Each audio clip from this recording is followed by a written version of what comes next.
A few weeks ago, my cat Mango looked me dead in the eyes, put one paw on my water glass, and pushed it off the nightstand. 2 in the morning, watched it fall, watched me scramble out of bed soaking wet, smack my shin into the bed frame, then just sat there, completely unbothered. I said, "What is wrong with you?" and went back to sleep annoyed. Next morning, he was curled right next to my face. Not the foot of the bed like usual, right next to my face. He slow blinked at me twice, then headbutted my chin, soft and deliberate, like he was being careful about it. And I thought, is he apologizing right now? Which sounds insane. Cats aren't dogs. They don't come running with their tail between their legs. They don't do guilty eyes.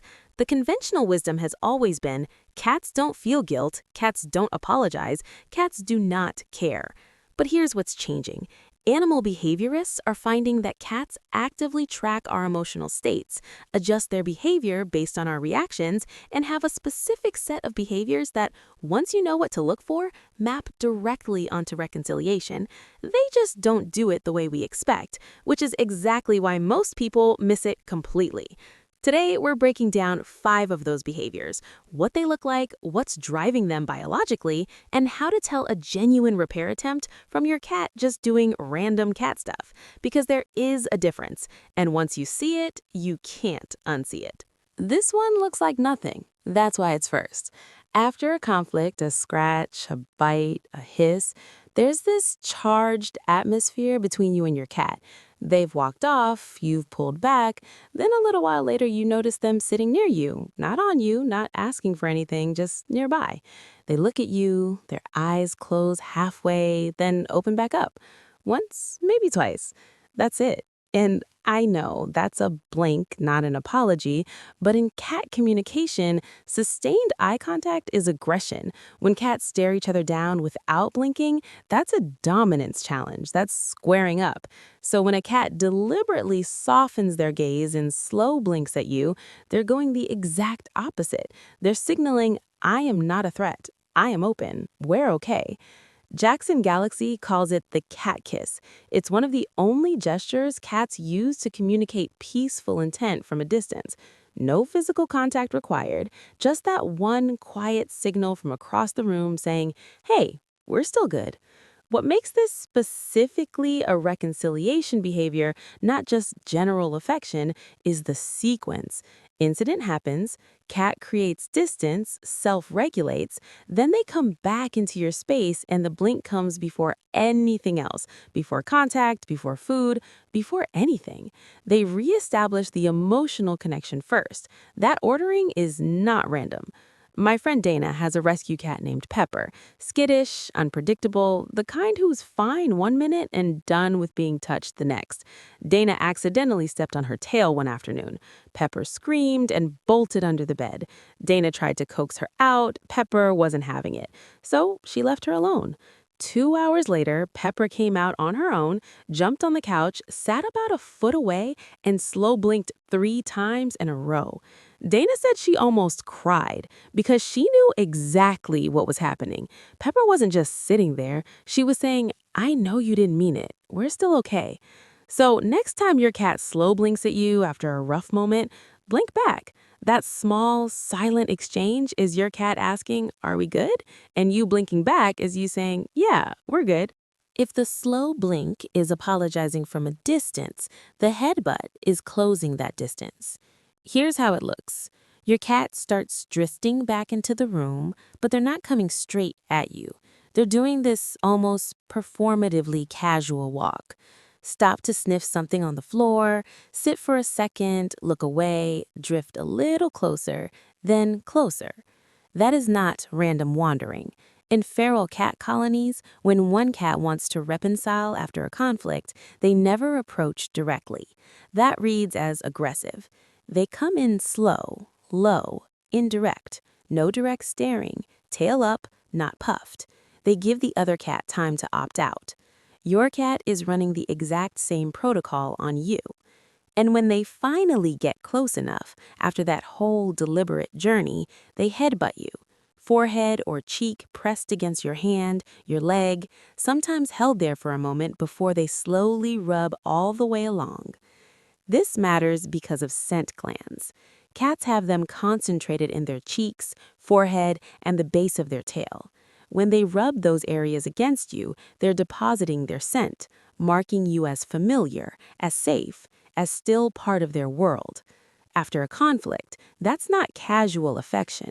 They are literally remarking you, saying you're still mine, you're still in my circle.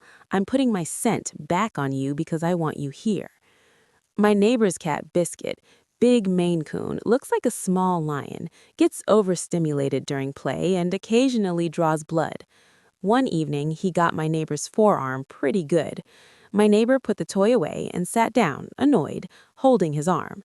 10 minutes later, Biscuit jumped on the couch, walked straight over, and pressed his forehead against my neighbor's hand, held it there, then slowly rubbed his cheek all the way to the wrist, right where the scratch was. I'm not saying Biscuit knew exactly where the scratch was, but the targeting of that specific hand is not something to dismiss. Cats are far more tuned into our bodies than we give them credit. Now, the behaviors where your cat is actively doing something, making a choice, taking an action in direct response to the tension between you. The gift. If your cat goes outside or has a toy obsession, you may have seen this. Rough moment earlier in the day, a few hours later, toy mouse dropped near your feet. Or if they go outside, something considerably less pleasant on your pillow. Gift giving comes from the same instinct that drives mother cats to bring prey back to their kittens, not just for food, but as an act of provision, of investment in the bond. When a cat brings you something after a conflict, they're saying, I am showing up for this relationship. Different execution from what we do, exact same impulse. Grooming. Allo-grooming, when animals groom each other, is one of the most intimate behaviors in a cat's social repertoire. In feral colonies, cats groom the animals they trust most, the ones they want to stay bonded with. It is not casual. It is deliberate. When your cat licks your hand after tension, that is not just a quirky cat thing. That is them choosing their highest intimacy bonding behavior with you at the exact moment the bond has been stressed. The action looks the same as any other time. The context makes it completely different.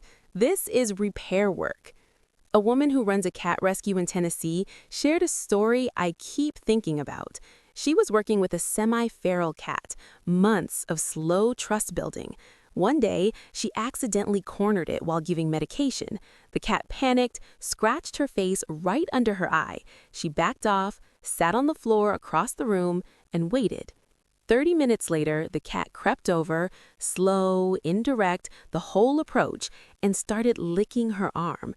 She'd worked with hundreds of cats by that point and still had to stop herself from crying because this animal, still fundamentally afraid of people, was choosing to groom the person it had just scratched out of fear.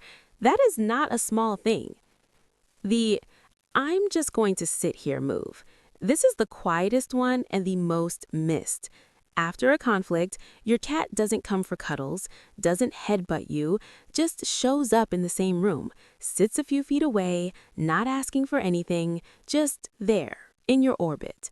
Cats can find 12 different places in your home where you are not. If they're choosing to be in the same space as you after friction with no obvious motive, that is a deliberate choice. They're saying, I don't want distance between us. I'm not ready to come all the way back yet, but I'm not going anywhere either. My college roommate had a cat named Theo. Independent, do not touch me unless I initiate energy. One evening, she had a really hard day, had been crying at her desk. Theo came and sat on the floor directly next to her feet. Didn't get in her lap, didn't ask to be pet, just stayed there for over an hour. She told me later, I don't know how he knew, but he knew. Most people think purring means one thing. Happy cat. That's it. It's not. Cats purr when they're stressed, when they're injured, when they're in labor. The frequency range, roughly 25 to 150 hertz, has documented physiological effects, promotes bone density, reduces inflammation, lowers blood pressure. Purring is not just an emotional display, it's a self-regulation tool. So when your cat comes back after a conflict and they're purring, not the loud demanding I want food purr, but a low, steady, soft purr while they're doing the slow approach, while they're pressing against you, while they're just sitting nearby, that is your cat actively regulating their own nervous system and broadcasting a signal to you at the same time. I am calm. We can be calm together. It's the slow blink, but continuous, a sustained signal of peaceful intent running underneath everything else they're doing. When you put it all together, the blink, the slow approach, the headbutt, the grooming, the purr, you have a cat using every channel available to communicate the same thing in 5 different ways, which, if you think about it, is exactly what we do when we really mean an apology. We don't just say the words, we change our tone, we reach out and touch someone, we stay present instead of walking away. We use everything we have. So do they. Here's the thing I want to leave you with. There's a story we've told ourselves about cats for a long time, that they're aloof, indifferent, that they tolerate us at best, that the love in this relationship runs one direction. We give it, they accept it. That story is wrong. The research keeps showing the same thing. Cats form genuine attachments. They track our emotional states. They modify their behavior based on how we're doing. They're not performing for us the way dogs do. They're quieter about it, subtler, more private. Their language requires you to slow down and actually pay attention.